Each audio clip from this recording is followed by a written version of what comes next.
the dad's going, let's see what it's like to go 100 miles an hour in this old junky ass car with a bunch of kids in the back.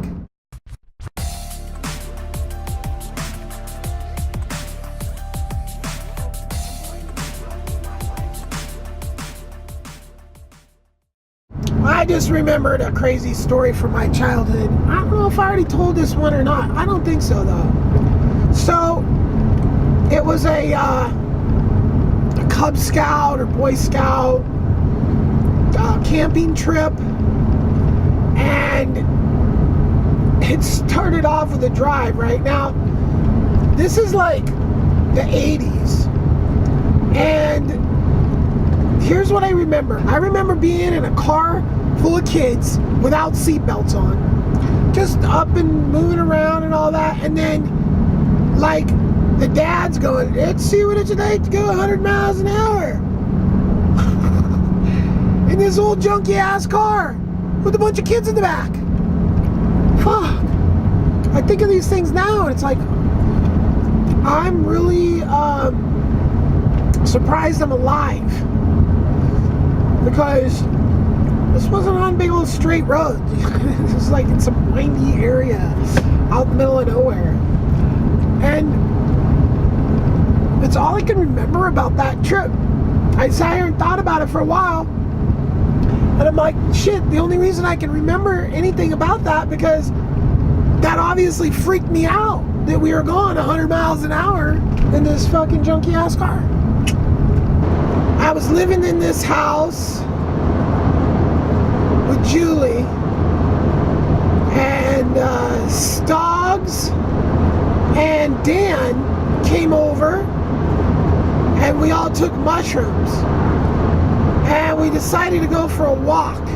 Of course, as soon as those fucking mushrooms start kicking in, man, it's like, you gotta go, where you going, you don't know, you just gotta go.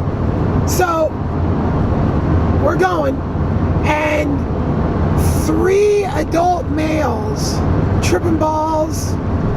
It's like everybody wants to fucking be the leader. Everybody wants to fucking, let's go this way, let's go that way, for whatever reason. So we're trompsing up to Mount Tabor. This is when I lived off over 50th. Was living with Julie. And we go trucking up to the fucking Mount Tabor. And, you know, we're walking through neighborhoods and everything's pretty fine. You know, we're on a mission to Mount Tabor, so it's all good. But then once we get to, like, the base of Mount Tabor, and we start to, like, go up it, then all of a sudden the debates start to happen. Like, do we walk on the road? Do we walk through the bushes? Do we do this? Do we do that? And we're standing there talking about it, and the fucking, I look up and I see a fucking car driving down the road, and then its lights turn off. I'm like, oh, that was weird. I'm just tripping. Yeah, no. We walk up and we just get to the street, and again, and it was basically Scott. Like, I'm like, let's go over here, and Scott, no, let's, and then he just wanted to be in charge, but he didn't really know where he wanted to go. That's the type of leader he was. Just listen to me.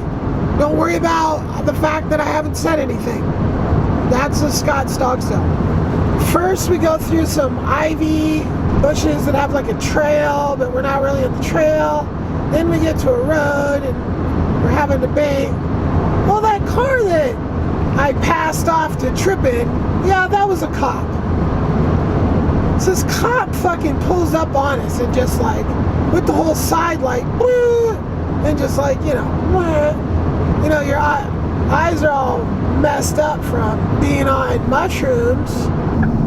And the fucking cop shining his light. And so he turns on the light, shines the light, and he's like, something, asking us where we live, and I'm like, I give him like my address kind of wrong, and then he just repeats it, and then he like, it's like, why is your eyes dilated? I'm like, because you're shining the light right in them. So basically, I think the cop decided to tell us to go home. And honestly, I don't even remember what we fucking did after that. We must have went back to my house. I just can't remember. But I remember everything up to the cop.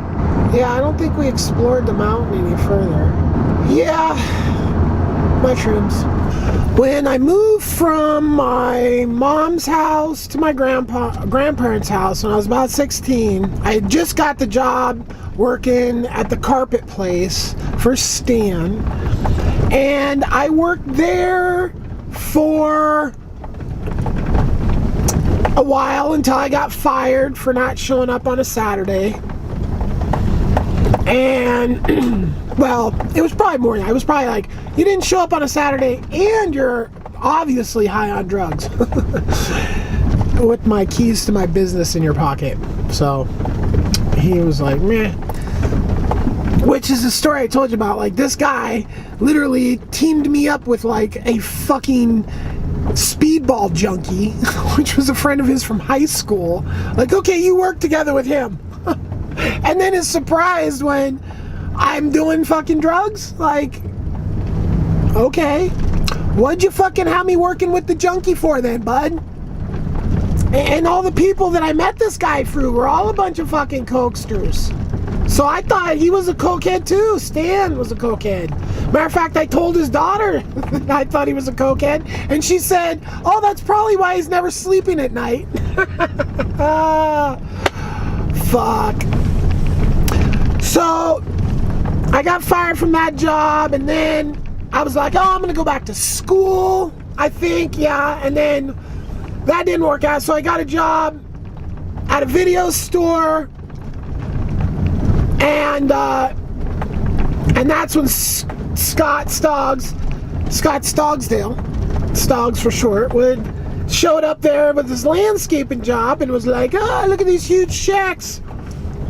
And so I went to work for that company, worked for that company for a while. That was the whole Air Force dude thing, right? And then I started working with Dan's. Okay, so this was where it was kind of crazy, is you had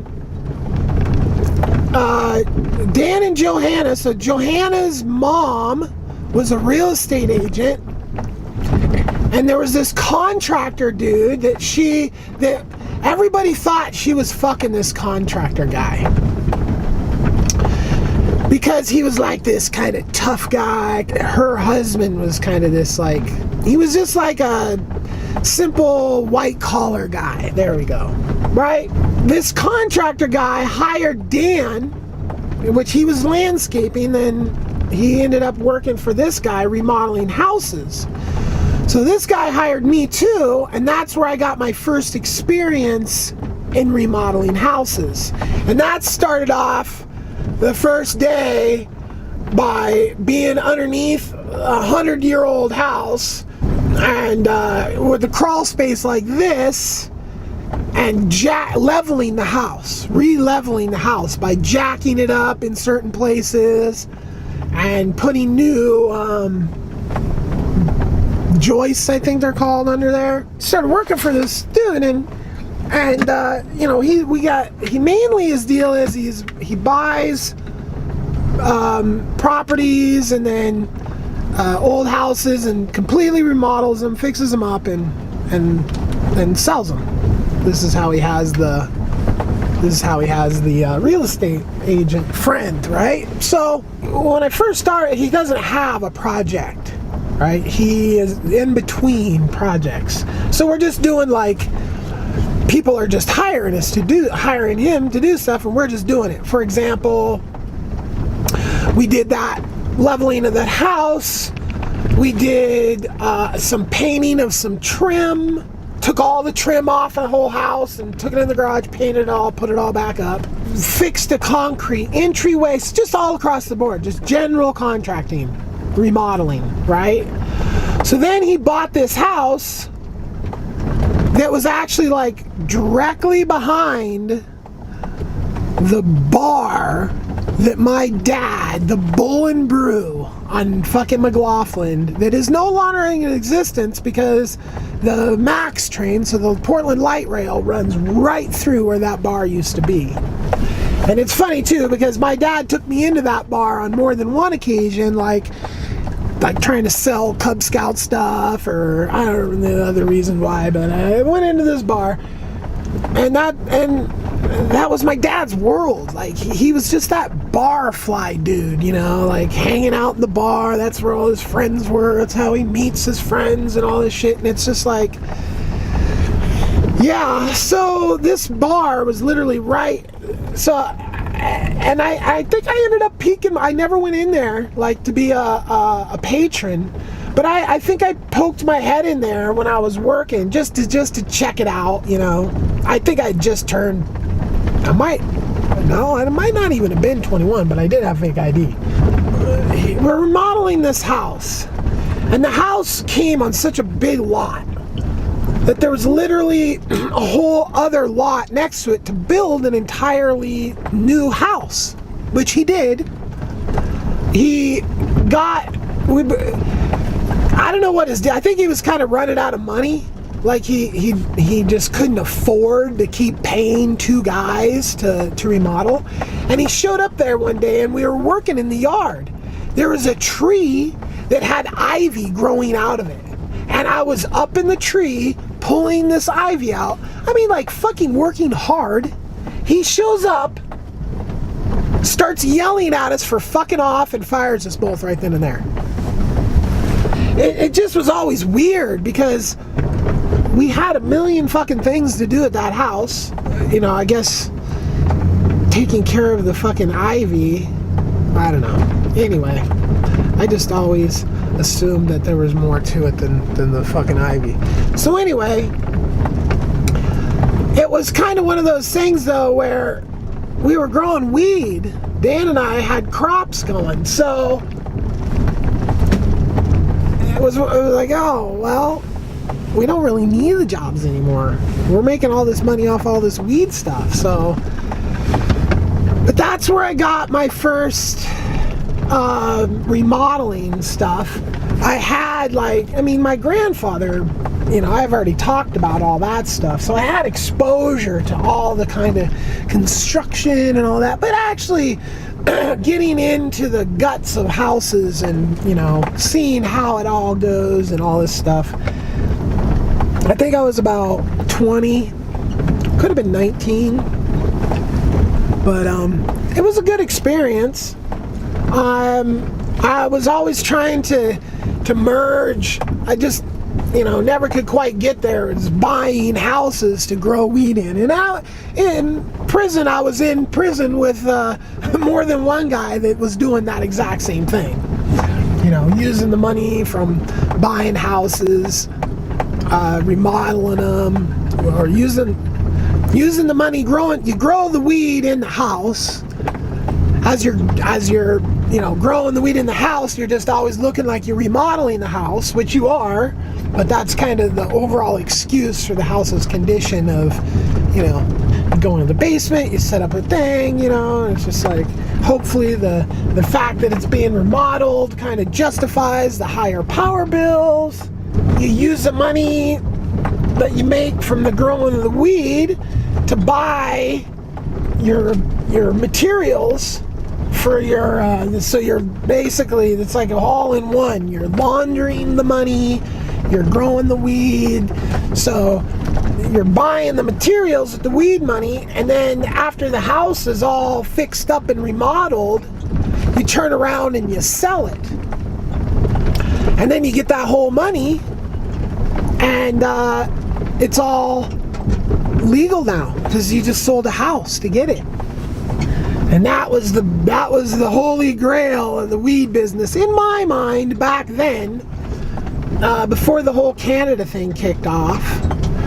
But I just never could get to that point of buying a house because I never had any legitimate money back then, right? And that whole having a chunk of legitimate money to kick yourself and kick off and start getting things rolling, you know, that ain't an easy thing to somebody that doesn't have anybody giving them anything, you know. Just getting a huge chunk of money to put a down payment. So I've seen some kids that are just really good with their finances, and their parents literally never steal their fucking their savings, getting that legitimate money so you can have get your original house and do all that stuff. They don't make that easy, and when you're just somebody on your own and doing your own thing, it makes it even harder. I never was able to pull it off. Yeah, now weed's legal, but the Nazis are still trying to get at it. That's why we gotta fucking get back to internet fucking neutrality.